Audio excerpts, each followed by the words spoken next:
All right, YouTube, so for this recipe, put some butter in there. Put your pan on medium. And use the hands that God gave you.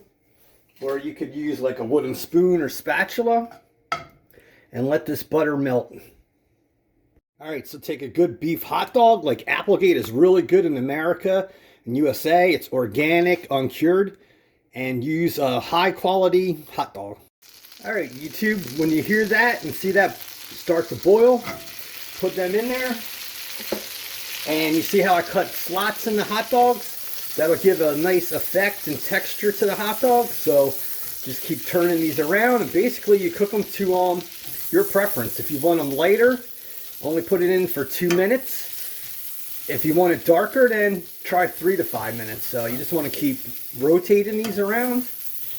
And the hot dog fat and grease will go into the pan, and you have the butter. All right, YouTube, I like my hot dogs like this, so I cooked them for about 3 minutes. You can see the grease in there. So basically that's it. You can make this recipe in like 2 to 3 minutes. All right, YouTube, so you can see how they came out, and I actually put these buns in the pan in that grease, and it really came out good. So now it's just time to add the mustard and the relish. All right, YouTube, so we have the mustard down there. Now you want to take the sweet relish